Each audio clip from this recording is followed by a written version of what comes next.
तो नमस्कार दोस्तों, आप सभी का स्वागत है हमारे प्यारे यूट्यूब चैनल ऑनलाइन आवेदन में। तो दोस्तों, आज हम आप सभी को बताएंगे कि एसएससी एमटीएस की जो बड़ी वैकेंसी आउट हो चुकी है उसके लिए आप किस तरीके से फॉर्म भरेंगे और इसकी सभी जानकारी हम आपको इस वीडियो में देंगे। तो सबसे पहले आप डिस्क्रिप्शन में दिए गए ऑफिशियल नोटिफिकेशन को ध्यानपूर्वक पढ़ लेंगे और सभी डिटेल्स को ध्यानपूर्वक पढ़ लेंगे, जिससे आपको कोई दिक्कत ना हो। तो आपने यहाँ पर किसी भी एसएससी की साइट पर रजिस्ट्रेशन किया हो तो आप देख लेंगे, ये आपको नोटिफिकेशन भी दे दिया गया है। तो दोस्तों, ये इस नोटिफिकेशन को आप ध्यानपूर्वक पढ़ लेंगे और मैं आप सभी को बताने वाला हूँ कि आप एसएससी एमटीएस 2022 के फॉर्म को कैसे फिलअप कर सकते हैं। तो दोस्तों, वीडियो को ध्यानपूर्वक देखते रहेंगे और बिना किसी गलती के आप फॉर्म को देखते रहेंगे और जिससे आपको कोई परेशानी ना हो। तो यहाँ पर दोस्तों, ये आप सभी को दिया गया, अगर आपने कभी रजिस्ट्रेशन किया है एसएससी की साइट पर तो आप यहाँ पर सीधा लॉगिन कर सकते हैं, अन्यथा आपको यहाँ पर रजिस्ट्रेशन के पेज पर जाकर रजिस्ट्रेशन करना होगा। अगर आपने रजिस्ट्रेशन कर कर अपना आईडी पासवर्ड भूल गए हैं तो आपको फॉरगेट करना पड़ेगा। तो यहाँ पर न्यू रजिस्ट्रेशन के लिए ये सभी डिटेल्स आ गई हैं। यहाँ पर आप अपनी सभी बेसिक डिटेल्स डालेंगे। तो यहाँ पर सही बेसिक डिटेल्स ये आपको मैं न्यू रजिस्ट्रेशन से बताने वाला हूँ। तो यहाँ पर मैं अपना आधार कार्ड देना चाहता हूँ तो यस, अन्यथा मैं नो पर क्लिक कर सकता हूँ। तो मैंने आधार कार्ड है तो मैंने यस का क्लिक कर दिया है। तो अगर नहीं देना चाहते तो आप नो पर क्लिक कर कर ही फॉर्म को आगे चला सकते हैं। तो आपको आधार कार्ड नहीं देंगे तो आपको दूसरी कोई आईडी देनी होगी। तो इसके लिए आप आधार कार्ड को ही ऑन कर सकते हैं, टिक कर सकते हैं। तो इसमें आप अपना आधार कार्ड नंबर डाल लेंगे और यहाँ पर आप अपना आधार कार्ड नंबर वेरीफाई कर लेंगे। तो यहाँ पर आईडी नंबर आप डाल लेंगे, अगर आपने आधार कार्ड नहीं डालेंगे तो यहाँ पर आप अपना नेम डाल लेंगे। जो आपको ये माइनॉरिटी का निशान दिया गया है तो आपको वो कॉलम ज़रूर भरने हैं, उन कॉलम को आप खाली नहीं छोड़ सकते। तो उन कॉलम पे मैंने अपना नाम डाल दिया है और नीचे ये देख लीजिए मैंने अपना नाम डाल दिया है। तो यहाँ पर वेरीफाई नेम पर जा कर के अपने नेम को वेरीफाई कर लेंगे, मतलब जो नेम आपने ऊपर डाला उसी को आपको नीचे डालना है। ये मैंने डाल दिया है। और आपने कोई नाम आप बदलना चाहते हैं इसके अलग तो आप उस पर यस और नो कर सकते हैं। तो मैंने इस पर नो कर दिया है। और ये फादर नेम आपको डालना है यहाँ पर। तो यहाँ पर मैंने फादर नेम डाल दिया है और फादर नेम डालने के बाद इसी तरीके से आपको ये नीचे आकर के वेरीफाई भी करना है। ये आपको नीचे कुछ गाइडलाइंस दी गई जिससे आपको कोई गलती ना हो। तो यहाँ पर फादर नेम को भी मैंने वेरीफाई कर लिया है और ठीक इसी तरह नीचे स्क्रॉल डाउन कर कर के फॉर्म को आगे चलाते रहेंगे और एमटीएस 2022 के फॉर्म को भरते रहेंगे। तो यहाँ पर मैंने मदर्स नेम भी डाल लिया है। तो ध्यान से देखते रहें, कोई गलती ना करें।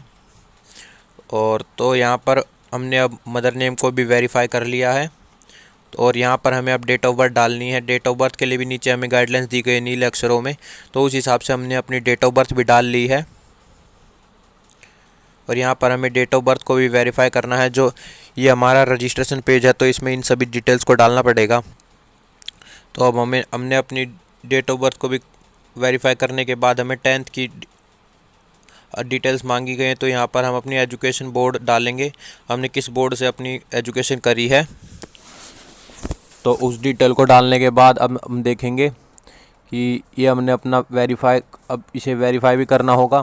सभी डिटेल्स को लगभग दो बार डालना पड़ेगा, एक आप नॉर्मल और एक वेरीफाई के लिए आप डालेंगे। तो यहाँ पर आप अपना 10th का रोल नंबर डालेंगे, तो उसी को भी यहाँ पर वेरीफाई करना होगा नीचे वाले कॉलम में आकर के। तो ये मैं अभी डाल दूँगा। तो यहाँ पर ये मैंने पासिंग ईयर भी डालना पड़ेगा। तो यहाँ पर मैंने अपना पासिंग ईयर डाल दिया है कि कब मैंने 10th पास करी थी। तो यहाँ पर इसे डालने के बाद अब यहाँ पर जेंडर पे क्लिक कर देंगे और हर चीज़ आपको दो बार वेरीफाई कर, एक बार आपसे डलवाई जाएगी और एक बार वेरीफाई कराई जाएगी, तो इसे ध्यान में रखें। और लेवल ऑफ एजुकेशनल क्वालिफ़िकेशन, आपकी क्वालिफ़िकेशन कहाँ तक ही, आपने कहाँ तक पढ़ाई की हुई है। तो मैंने ग्रेजुएशन तक पढ़ाई करी हुई है तो मैंने यहाँ पर ग्रेजुएशन डाल दिया और यहाँ पर अपने मोबाइल नंबर को डाल देंगे। तो यहाँ पर मैं अपना मोबाइल नंबर डाल दूँगा और ठीक इसके नीचे इसके मोबाइल नंबर को वेरीफाई कर दूंगा।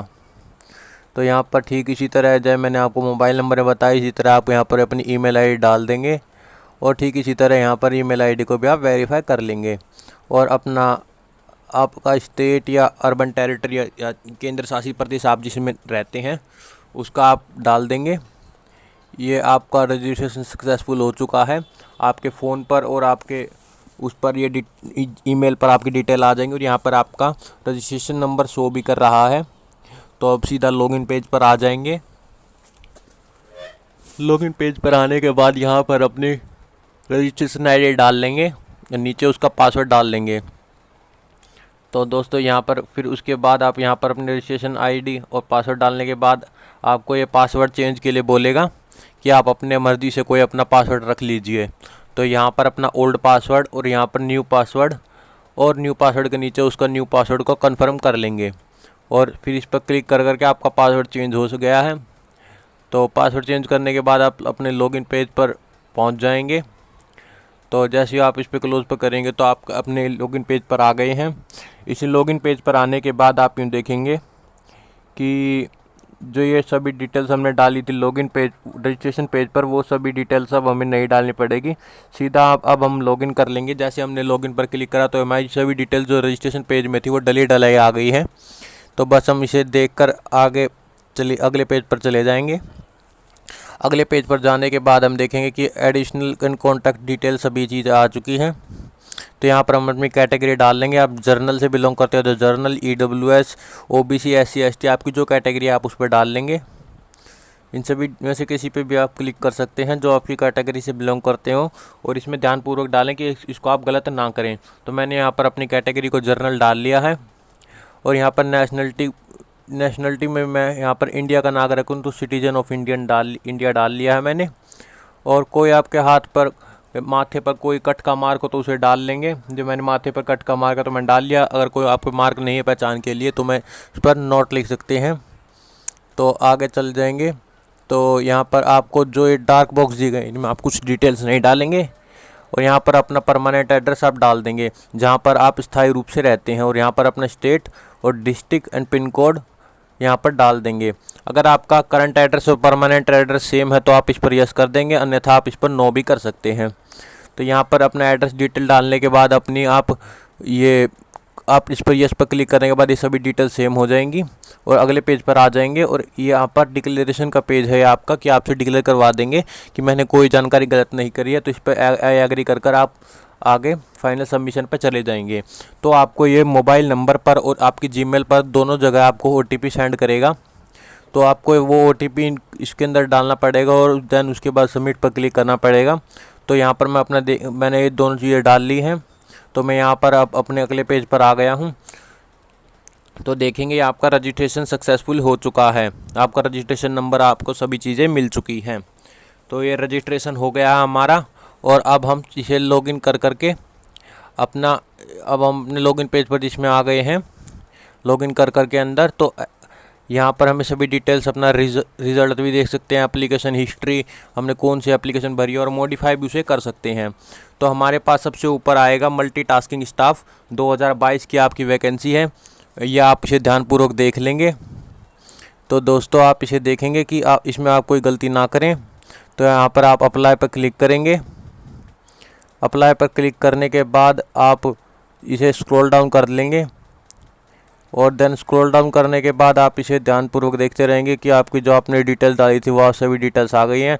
तो आपको 3 सेंटर्स की प्रेफरेंस पूछी जाएगी जहां आप एग्ज़ाम देने के लिए जाएंगे। तो यहां पर आपने फर्स्ट सेंटर में अपना जो सबसे नज़दीकी हो वो डालेंगे, क्योंकि अधिकतर फर्स्ट सेंटर ही आपका एग्ज़ामिनेशन सेंटर दे दिया जाता है। जैसे कि मैंने यहाँ पर अपना तीनों आपने क्लिक कर लिए हैं, तीनों करने आपको कंपलसरी हैं। अगर आप एक्स सर्विसमैन हैं तो आप इस पर यस करेंगे, अन्यथा आप इस पर नो भी कर सकते हैं। अगर आप एक्स सर्विसमैन नहीं हैं तो मैंने यहाँ पर नो कर लिया है इस पर। तो इसे आप स्क्रॉल डाउन कर लेंगे। स्क्रॉल डाउन करने के बाद इनमें से आप किसी पर टिक नहीं करेंगे, और अगर आपको एज रिलैक्सेशन चाहिए है तो आप इस पर यस कर सकते हैं, अन्यथा इस पर नो ही रहने देंगे। तो देखिए इस पर ये भी माइनॉरिटी है तो इस पर करना काफ़ी कंपलसरी है। तो इस पर मैंने यस कर दिया कि एज रिलैक्सेशन चाहिए। तो ये आपको एज रिलैक्सेशन का कोड पूछेगा, तो मेरी एज रिलैक्सेशन नहीं चाहिए तो हमने इस पर नो पर क्लिक कर दिया है। तो इसमें आपको ये पूछा जाता है प्रेफरेंस फॉर स्टेट्स। आपको स्टेट का प्रेफरेंस पूछा जा रहा है। स्टेट का प्रेफरेंस जो पूछा जा रहा है आपसे, उसमें आपको नोटिफिकेशन पेज में ही आपको डिटेल्स दी गई हैं कि आप ये डिटेल्स देख लेंगे। ये डिटेल्स जो आपको दी गई हैं कि ए से आपको चंडीगढ़, बी से जम्मू कश्मीर, सी से हरियाणा, डी से हिमाचल, ई से पंजाब, एफ से लद्दाख, जी से दिल्ली, एच से राजस्थान, ये सभी डिटेल्स आप देख लेंगे स्क्रॉल डाउन कर करके। ये इनका सिंबल मार्क दिया गया है जो आपको फॉर्म में डालना पड़ेगा।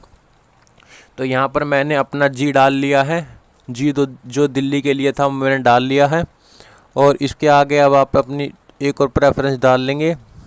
तो अगर अच्छा है तो आप अपने सभी स्टेट्स की प्रेफरेंस को रख सकते हैं। मैक्सिमम आपकी 10 होती हैं प्रेफरेंस, तो आप उसको डाल सकते हैं। और अगर आपको जो ब्लैंक खाली छोड़ना है तो आप उसमें एक्स भी टाइप कर सकते हैं। तो देखिए आगे मैं इन पर ये आता है, तो इसे अगर मैं ऊपर पॉपअप आ गया तो इसे खाली छोड़ना चाहते हो तो इस पर एक्स ऑटोमेटिकली टाइप्ड हो जाएगा। तो यहाँ पर भी सेम इसी तरीके से करूँगा। तो ये एक्स दबा दिया है, ये हो गया है हमारा ब्लैंक। तो सेम इसी तरह यहाँ पर हमें अब इसमें वेरीफाई करना पड़ेगा। तो इसे भी हम अपना वेरीफाई कर लेंगे। सेम उसी तरीके से नीचे 2 एक्स लिख कर ऊपर उनमें जो मैंने डाली थी डिटेल्स, उन दोनों डिटेल्स को डाल देंगे, दिल्ली वाली और एक्सेट्रा।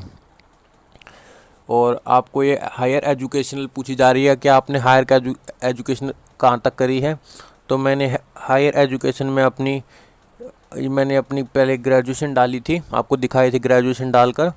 तो यहाँ पर मैं अपनी मैट्रिकुलेशन जो इसके पोस्ट के लिए मांगी गई है, जो इस पोस्ट के लिए मांगी गई है उस पर क्लिक कर दूंगा। और जो मैंने अपनी हाईएस्ट क्वालिफिकेशन डाली थी वो ग्रेजुएशन, तो मैं बीएससी कर रहा हूँ, तो यहाँ पर मैंने अपनी बीएससी डाल दी है। यहाँ पर उसकी डिटेल बतानी है, इवैल्यूएट और 10th स्टैंडर्ड जो आपकी पूछी गई है कि आप इसमें अब कौन सी डिटेल के बेस पर इसको फॉर्म को आगे चलाना चाहते हैं। तो इसमें अपनी ये आप पूछेंगे आपसे अपनी डिटेल्स, तो आप इसमें अपनी पासिंग वगैरह बता देंगे, passing year, urban state territories, name of board, ये सभी डिटेल्स आपसे यहाँ पर पूछी जा रही हैं। ये आपको दिखा दे रहा है कि आप कौन सा बोर्ड आप सेलेक्ट करेंगे। जिस हिसाब से आप स्टेट सेलेक्ट करेंगे उसी हिसाब से आपको बोर्ड की प्रेफरेंसेस दी जाएंगी। तो यहाँ पर आप इन सभी डिटेल्स को ध्यान से देख लेंगे और इनमें कोई गलती ना करें, क्योंकि ये फॉर्म काफ़ी इजी है आपके भरने के लिए। आप वीडियो को पूरे ध्यान से देखेंगे तो आपको कोई दिक्कत नहीं आएगी। तो वीडियो को बिना स्किप करे ध्यान से देखते रहें जिससे आपको कोई दिक्कत ना आए। तो मैं यहाँ पर अपनी अपीयर डाल देता हूँ कि मतलब अभी मेरी चल रही है। तो यहाँ पर कौन से स्टेट से मैं कर रहा हूँ तो वो स्टेट डाल देंगे। और यहाँ पर अपना बोर्ड, रोल नंबर, परसेंटेज और CGP मिली है तो CGP डाल देंगे। तो इन सभी डिटेल्स को डालने के बाद आप देखें कि इसमें आपको कोई दिक्कत नहीं होनी चाहिए। ये मैं आपको दिखा रहा हूँ कर करके कि आप कौन कौन सी डिटेल्स कर सकते हैं। तो यहाँ पर अब हम स्क्रॉल डाउन करके नीचे आ गए हैं। तो यहाँ पर ये हमारी सभी डिटेल्स को वेरीफाई करवाया जा रहा था। तो यहाँ पर अब हमें फ़ोटो विद डेट, इस फ़ोटो पे डेट लिखी होनी चाहिए और सिग्नेचर, इनके पिक्सल दिए गए हैं, कितनी MB और KB में होने चाहिए ये वो बताया गया है। उसे ध्यान से देख लेंगे और इसमें कोई दिक्कत ना करें। तो यहाँ पर आप अपनी चूज़ फाइल पर क्लिक कर करके अपनी फ़ोटो को यहाँ पर चूज़ कर सकते हैं। तो यहाँ पर ये आप ध्यान से KB 10 KB 220 KB देख लेंगे, सिग्नेचर होनी चाहिए और JPG फॉर्मेट में होनी चाहिए। इसी तरीके से आपकी फ़ोटो भी 20 to 50 KB में JPG फॉर्मेट में होनी चाहिए। तो यहाँ पर फ़ोटो पर जो आपने डेट लिखी है उसे आप बता देंगे कि आपकी फ़ोटो पर क्या डेट लिखी है। तो और यहाँ पर आपको whether the date mention at the, तो यह आपको पैरा पूछता है कि आपने इस पैरे में जो डेट मेंशन के बारे में बताया गया उसे रीड कर लिया है। और यहाँ पर हम फिर ये फ़ोटो और सिग्नेचर अपलोड करने के बाद और वो डेट लिखने के बाद हम अपने कैप्चा पर कर करके इस पर प्रीव्यू पर क्लिक कर लेंगे और पूरे फॉर्म को आप ध्यानपूर्वक देख लेंगे कि आपने कोई गलती तो नहीं की है। और इससे आप ध्यान से देखेंगे कि आपने कोई गलती नहीं की है तो अपनी सभी डिटेल्स को देख लेंगे। और आपको मॉडिफाई करनी है तो आप इस पर मॉडिफाई पर क्लिक कर सकते हैं, अन्यथा आप सबमिट पर क्लिक कर देंगे। अगर आपने कोई गलती करी तो मॉडिफाई पर क्लिक कर दें, अन्यथा आप सबमिट पर क्लिक कर दें। सबमिट पर आप क्लिक कर देंगे यहाँ पर और ये पूछेगा आप इसे सेव करना चाहते हैं, तो हमने इस पर यस पर क्लिक कर दिया है। तो अब हम अपनी सभी डिटेल्स को सेव कर देंगे, जिससे आप इसमें कोई दोबारा एडिट नहीं कर सकते जो आपने गलत कर दी होंगी। तो अब वो आप ठीक नहीं कर सकते। तो इसमें आप पेमेंट किस तरीके से करना चाहते हैं, ऑनलाइन ऑफलाइन, तो मैंने इस पर ऑनलाइन सी सबसे सरल तरीका, तो मैंने इस पर ऑनलाइन पर ही क्लिक कर दिया है। ऑनलाइन पर क्लिक करने के बाद यहाँ पर आपको 100 रुपये की पेमेंट करनी होती है, तो इस पर सबमिट पर क्लिक कर देंगे और आप कौन सा गेटवे यूज़ करना चाहते हैं तो आप उस पर ध्यान से देख लेंगे। इसमें सबसे आसान तरीका आपका यूपीआई का। वैसे आप डेबिट कार्ड, क्रेडिट कार्ड सभी से आप पेमेंट कर सकते हैं। आपको चार्जेस बताए गए हैं। आपको यूपीआई में, डेबिट कार्ड में और नेट बैंकिंग और अदर बैंक्स में आपको कोई चार्जेस नहीं है, बस ओनली ऑन आपको क्रेडिट कार्ड में चार्जेस दिए गए हैं। तो मैंने यहाँ पर अपनी पेमेंट कर दी है। ये मैंने अपनी पेमेंट को गूगल पे या फ़ोन पेटीएम के माध्यम से, यूपीआई के माध्यम से कर दी है, या आप अपनी पेमेंट को कार्ड के माध्यम से भी कर सकते हैं, जो मैं आपको दिखा दे रहा हूँ। तो यहाँ पर मेरी पेमेंट हो चुकी है। तो पेमेंट होने के बाद आप अपनी यहाँ पर पेमेंट पर जा कर के अपनी पेमेंट रिसिप्ट देख सकते हैं और यहाँ पर प्रिंट पर आकर के अपना प्रिंट ले सकते हैं। तो ये आपका यहाँ पर आपका पेमेंट स्टेटस भी शो कर देगा। आपकी पेमेंट कैंसिल हुई है या एक्सेप्ट हो चुकी है वह आप देख लेंगे और अपना पेमेंट एप्लीकेशन स्टेटस भी आप देख लेंगे। अगर आपकी पेमेंट नहीं हुई है, होने कटने के बाद भी आपको यही दिखा रहा है, तो आप इस नीचे दिए गए double tap to verification to payment पर क्लिक कर देंगे, जिससे आपकी पेमेंट अप्रूव हो जाएगी। तो दोस्तों, आशा करता हूँ आप सभी को वीडियो अच्छी लगेगी और हमारी वीडियो को इसी तरह प्यार देते रहें। तो दोस्तों, आज की वीडियो में इतना ही। तो आगे से और भी इंटरेस्टिंग वीडियो देखने को मिलेंगी और सभी महत्वपूर्ण वीडियो आपको इस चैनल पर देखने को मिलेंगी। तो दोस्तों, इस चीज़ के लिए आप सभी हमारे यूट्यूब चैनल को लाइक, शेयर एंड सब्सक्राइब करें और बेल आइकन ज़रूर दबाएं, जिससे आने वाले सभी नोटिफिकेशन आप सभी को मिलते रहें और आप जॉब्स के लिए अलर्ट रह सकें। जय हिंद, जय भारत।